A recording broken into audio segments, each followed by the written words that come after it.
Today, I want to explain what I think is most likely right now to cause the AMC squeeze, and when exactly this will happen. I want to talk about the giant liability these brokers and market makers are holding, and exactly what it will take to liquidate these shorts. So stay tuned and let's make some money. Now I'll dive straight in with the key information. So, first, let's talk about this giant liability and how that will cause the squeeze. And then I'll explain exactly when that will happen or what needs to change for these shorts to be liquidated. So Susan Trimbath tweeted saying, in case you missed it, the SEC knows these brokers have a financial incentive to fail to deliver stocks and effectively rack up and increase this giant contingent liability. So she referred back to this tweet where the SEC even explained how your cash stays with the broker while you receive a phantom share, and how the broker can do whatever they like with this cash before they send it to the market maker.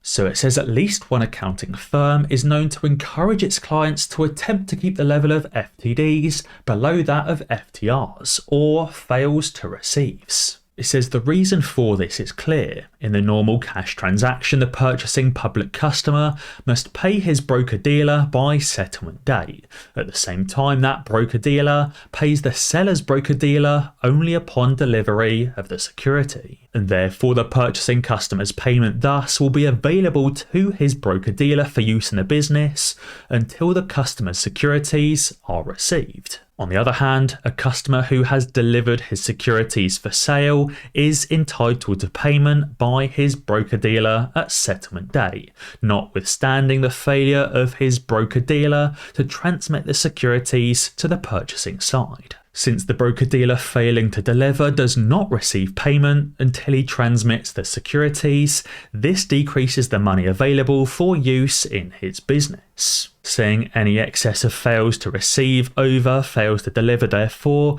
will result in a favourable cash flow. Now that all sounds a bit confusing, so let me explain it in a really simple way. When you buy AMC shares from your broker, you pay them the cash instantly. But obviously in the case of an FTD or synthetic share, what you receive is just a phantom share. Therefore your broker has your cash, but has only given you a fake phantom share. The market maker gave to that broker a phantom share, a synthetic share, or a fail to deliver. Obviously, because the AMC float has been sold multiple times over. Therefore, on the settlement date, because a share still hasn't been located, that broker-dealer hasn't yet sent that cash over to the market maker. And therefore, that broker still has that contingent liability on their books. They still have that fail to deliver, they still have that phantom share or that synthetic share. Yes, they've received your cash in return, but they still have that liability. And obviously, if the price of AMC increases, they can't buy a real share to close out of that FTD with your smaller amount of cash. Let's say you've bought an AMC share for $10. Therefore, your broker has your $10. But if the price of AMC increases to $1,000, their liability is that $1,000, but they only received $10 from you. While the price of AMC is falling, these brokers don't really care, and they actually have a financial incentive because the cash they received from you is actually more than the current price of an AMC share. But obviously this financial incentive very quickly turns on its head and becomes a very large liability when the price of AMC increases. This is what happened back in January of 2021 and June of 2021 as well. These brokers had these giant increasing liabilities, but only a fairly small amount of cash, and therefore they couldn't meet their margin requirements. This is what I think right now is most likely to cause the squeeze. When the price of AMC increases, the liability for these brokers will become so large they fail to meet their margin requirements and end up getting liquidated. But obviously a few questions arise, and you may say, Tom, when exactly is that going to happen? What will get us there, and what will cause the price of AMC to go up? And how can we be sure the buy button won't be turned off and these shorts and these brokers and market makers actually get liquidated? All of which I'll answer in a little while. Ultimately, we know this is what the brokers and market makers are scared of, as explained by Wes Christian. He said ultimately the mission is to do everything they can to drive the stock down, saying why? Because every undelivered share is a share that's a contingent liability on their books. Saying so basically from there, what it tells you is it's their mission to rig the game to get the price down. That way for them it's a financial incentive, not a giant risky spiralling liability. Whereas Christian also said what I see is prime brokers, hedge funds and market makers rigging the system to basically guarantee they're going to be able to make money off their shorts. And we know these FTDs and this contingent liability is a giant problem for these brokers, with AMC specifically as well. Back in August, we saw these brokers and these market makers racking up 50 million FTDs in one singular day, with pretty much constant FTDs for weeks and months beforehand. Many of these FTDs were hidden offshore, they were rolled, they were reset, and therefore the true number of FTDs and synthetics is obviously significantly higher.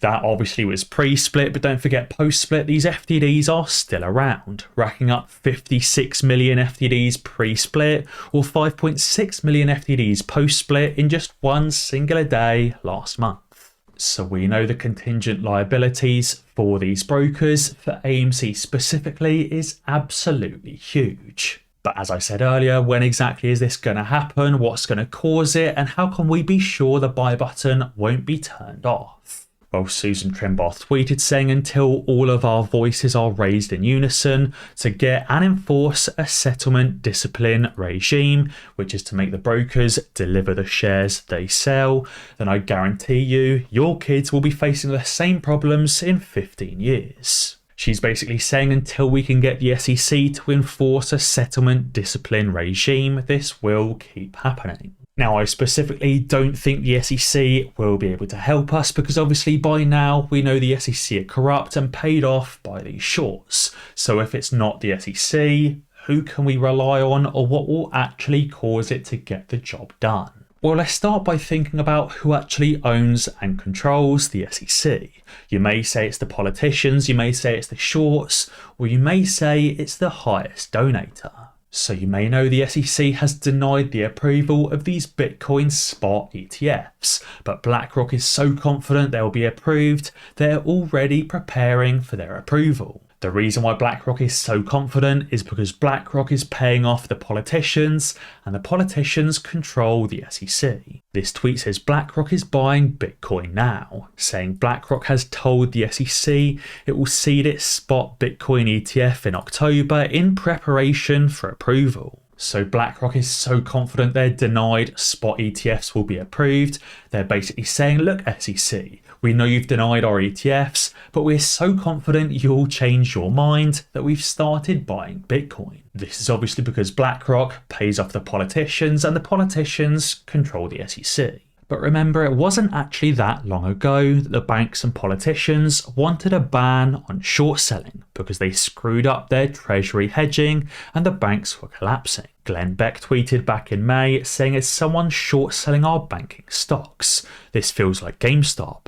Can we make it illegal to short sell our financial sector or make it illegal to short sell stocks as it's directly related to national security? I reckon in the event of a market crash and more bank collapses, short selling will be banned very, very quickly. Now you may say, Tom, yep, the politicians and the SEC surely will just ban short selling on bank stocks. No other stocks in the market, right? But let's also remember what kind of stocks these politicians are holding. It's not just bank stocks like JP Morgan and Bank of America.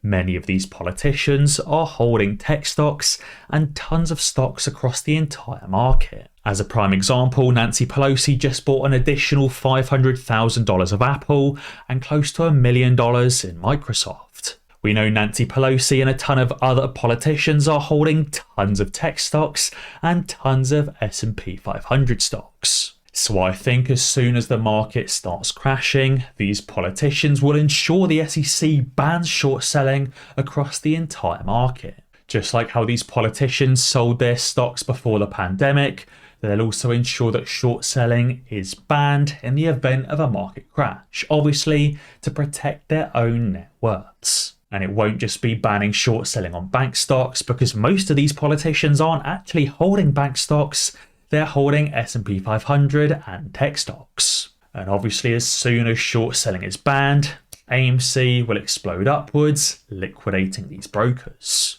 I also wanted to quickly recap my fast moving momentum news play of the day today, which was a decent 20% gain.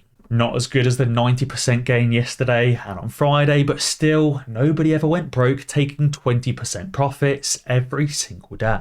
I said earlier this morning a break of this 173 level in INM would cause the stock to run. And as the market opened, it blew through that 173 level all the way to $2.08, a nice 20% gain. Now you may say, but Tom, I waited for my confirmation first before jumping into the stock, which is absolutely what you should do, and you should still have made at least a nice 10% gain instead. Waiting for that confirmation during the halt, if you bought obviously at any time during this first or second candle post halt, would pretty much guarantee you a nice 10 to 12% gain. Some of you may have been hoping for a 50, 100, 200 or 5% runner, but I think it's very important not to get carried away and to be very greedy when taking your profits. 20% is still 20%, and 20% should never be sniffed at. You should never let a 20% gain turn into a loss. But guys, be sure to let me know what you think down in the comments below. And as always guys, be sure to ding that notification bell, because that way you'll be alerted when I upload a new video. Cheers.